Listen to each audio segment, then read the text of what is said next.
नमस्कार, मैं अश्विनी कुमार। देश में एक बार फिर से कैंडल मार्च हो रहे हैं। एक बार फिर से इंसाफ की लड़ाई का जज्बा जाग उठा है। एक बार फिर से महसूस हुआ है कि यहाँ कमजोर और ताकतवर के बीच की लड़ाई में कमजोर पिसने लगा है। और एक बार फिर ये सवाल खड़ा हुआ है कि ये लड़ाई आखिर कब तक चलेगी। इस बीच दलित और कमजोर की आवाज उठाने वाले देश भर में प्रदर्शन कर रहे हैं। किसी को लगता है केंद्र सरकार जिम्मेदार है, तो किसे लगता है कि केंद्रीय विश्वविद्यालय हैदराबाद के वीसी को इसका जिम्मेदार बताया जाना चाहिए। हर कोई महरूम रोहित की आवाज बनने की तमन्ना लिए बैठा है। इस बीच सवाल है कैंपस के हालात का, जहां जातिवाद के इस मसले के लिए आखिर किसे जिम्मेदार बताया जाए। सवाल ये है कि क्या कैंपस का जातिवाद अब जानलेवा हो चुका है। कैंपस में अगर सब छात्र हैं तो फिर कमजोर कौन। कैंपस के कास्टिज्म पर आज होगा बिग फाइट लाइव।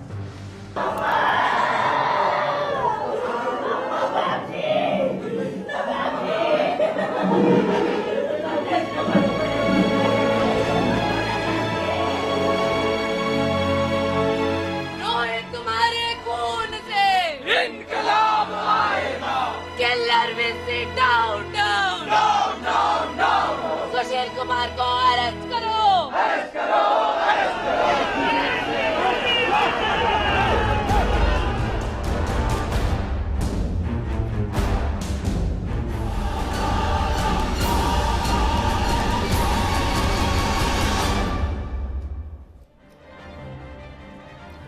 आज के मुद्दे पर बात होगी। खास मेहमान भी जुड़ चुके हैं। भाजयुमो की राष्ट्रीय कार्यकारिणी के सदस्य लक्ष्मीकांत भारद्वाज जी हमारे साथ हैं। एनएसयूआई के प्रदेश प्रवक्ता नरसिंह किराड़ जी हमारे साथ हैं। एसएफआई की जयपुर जिला कार्यकारिणी के सदस्य संदीप सुंडा जी और विश्लेषक मानचंद खंडेला जी बातचीत में हमारे साथ होंगे। आप सभी का बहुत बहुत स्वागत है। और इसी के साथ एक रिपोर्ट जो देश के सवाल आपके सामने जाहिर करेगी।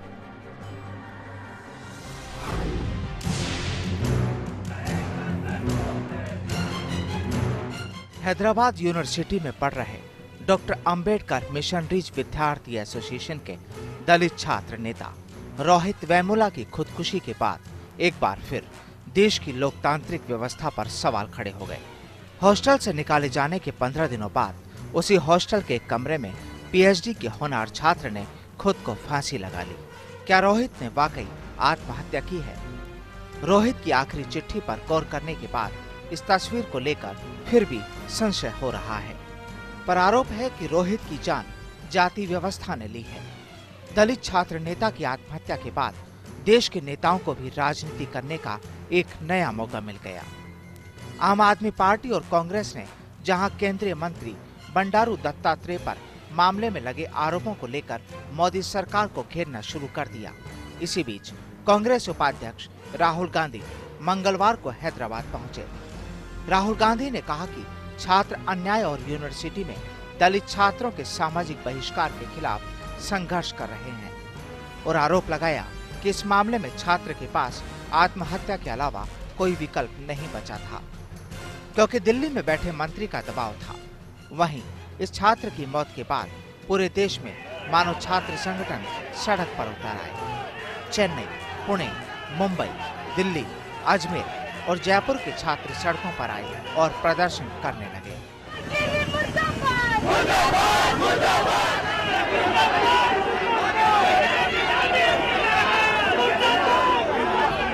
अब दूसरी ओर मुद्दे के गर्मा जाने के बाद शिक्षा मंत्री स्मृति ईरानी ने प्रेस कॉन्फ्रेंस की और कहा कि यह दलित बनाम गैर दलित का मामला नहीं है। मां और मंत्री होने के नाते रोहित की मौत से वो भी दुखी हैं। वहीं रोहित ने अपने सुसाइड नोट में किसी अधिकारी या सांसद का नाम नहीं लिखा है। लेकिन ऐसे में सवाल खड़े होते हैं कि जिस देश में राजनीति विकास के काम से ज्यादा जाति के नाम पर होती हो, यूनिवर्सिटी और हॉस्टल में एडमिशन की प्रक्रिया में छात्र की गुणवत्ता से ज्यादा छात्र के दलित और गैर दलित होने पर ध्यान दिया जाता हो, तो फिर ऐसे मामलों के लिए कौन जिम्मेदार है? यूनिवर्सिटी में दाखिल होने के बाद विभाग के साथ ही छात्र विशेष राजनीति पार्टियों से जुड़ जाता है और कहीं न कहीं राजनीति का शिकार होता नजर आता है। छात्र संघ चुनाव में भी सीटों के बंटवारे से लेकर नतीजों तक जात पात पर जोर दिया जाता है। तो फिर इस पूरी व्यवस्था और कैंपस में कास्टिज्म के लिए किसे जिम्मेदार समझा जाए? क्या आजकल बड़े शिक्षण संस्थानों में जाति आधारित प्रभाव बढ़ा है? क्या कैंपस में राजनीति दखल के कारण जातिवाद बढ़ा है? क्या कैंपस में पिछड़ी जातियों के छात्रों से दुर्व्यवहार होता है? क्या सरकारी दखल से कैंपस का जातीय प्रभाव रोका जा सकता है? और क्या शिक्षण संस्थानों में आरक्षण खत्म होने से ही जातिवाद खत्म होगा?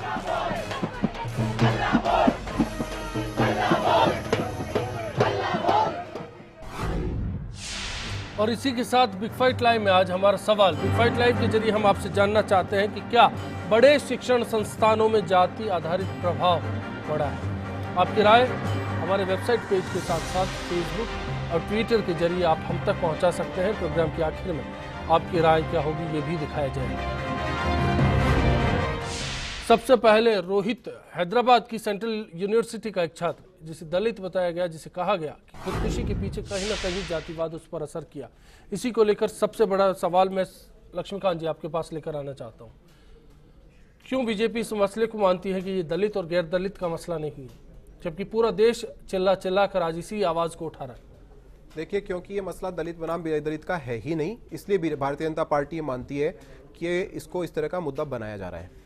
देखिए, अगर ये दलित के ऊपर किसी अत्याचार का मामला होता और फिर उसके बाद वो सुसाइड कर रहा होता लड़का, तो निश्चित रूप से वहाँ के वाइस चांसलर पर भी कार्रवाई होनी चाहिए थी और जो लोग उसके लिए जिम्मेदार थे उनके पर कार्रवाई होनी चाहिए थी। ये मसला जो है ये विचारधारा का है।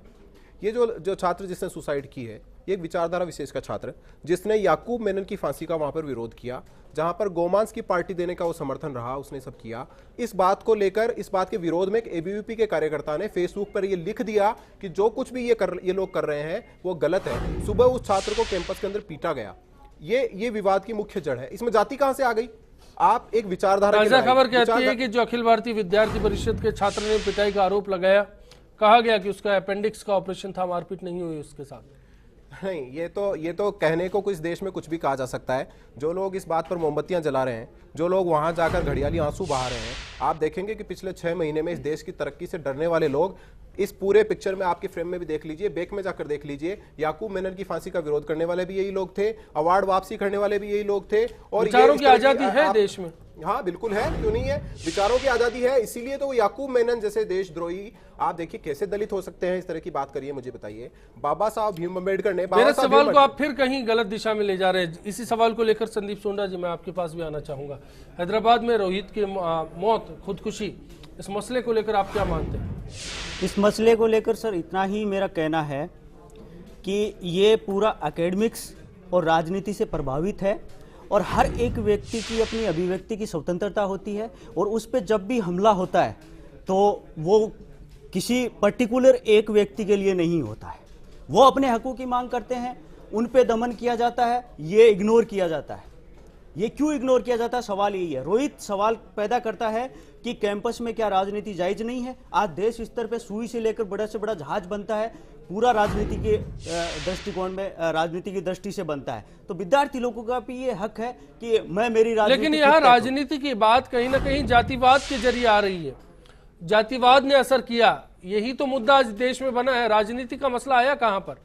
राजनीति बिल्कुल इफेक्ट कर रही है इस राजनीति तो मौत के बाद, जाति के बाद आई है। इसलिए कर रही है कि आज इस मौत का कोई जिम्मेदारी नहीं ले रहा है और वहां का एकेडमिक्स और पॉलिटिक्स के लोग मिलकर के ये तय कर रहे हैं कि ये जातिवाद है, कि ये जातिवाद है, ये राष्ट्रवाद है और ये राष्ट्रद्रोही है। जिसने लड़का ने सुसाइड की वो 28 साल का नौजवान है, पीएचडी स्कॉलर है।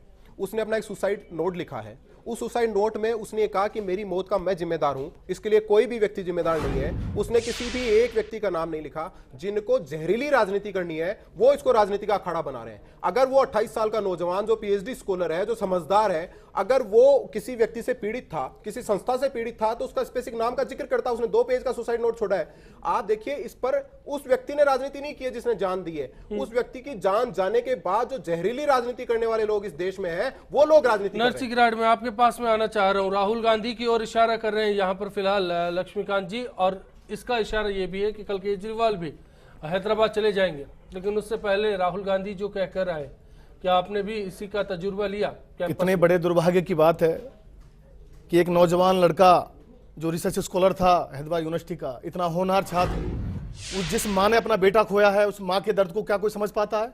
आज ये दलित और गैर दलित होने की जो बातें यहाँ की जा रही हैं, तो फिर क्यों ना बीजेपी पार्टी फ्रंट में आई, क्यों ना उन्होंने कोई एक अच्छी उच्च स्तरीय कमेटी बनाते। ऐसा क्या कारण था कि रिसर्च स्कॉलर स्टूडेंट को यूनिवर्सिटी हॉस्टल से निकालना पड़ा? ऐसे उन्होंने कौन सा बड़ा गुनाह किया?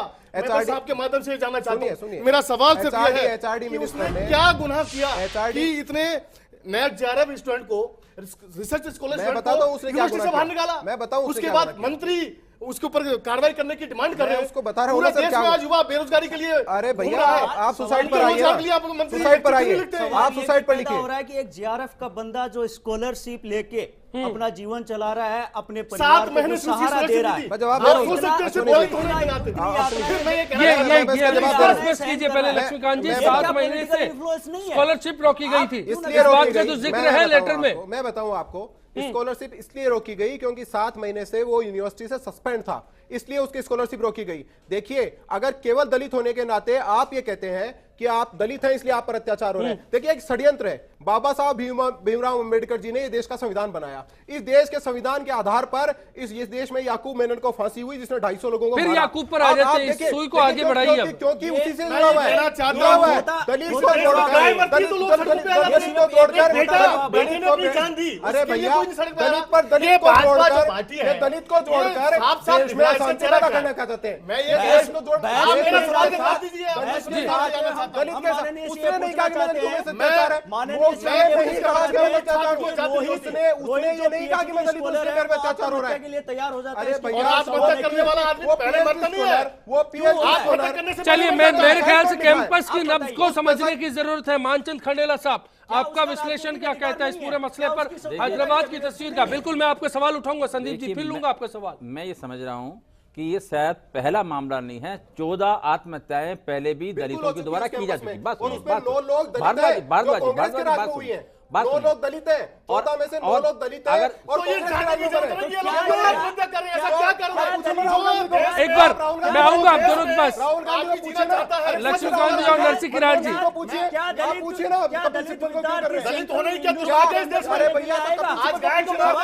आपका सवाल है, मैं यही सवाल कर रहा हूँ, बोलने दीजिए। मानचंद जी को भी तो बताइए। मानचंद जी, हो सकता है आप ही की बात रख रहे हो, संदीप जी आप ही की बात रख रहे हो। मानचंद जी, मैं यहाँ पे ये 2-3 बातें मैं समझ रहा हूँ यूनिवर्सिटी के संदर्भ के मामले में, और अंतिम बात, जो पहली बात जो है वो ये है कि चाहे कुछ भी हो जाए, लेकिन PhD स्कॉलरशिप लेकर जो पढ़ रहा है उसको आत्महत्या नहीं करनी चाहिए थी।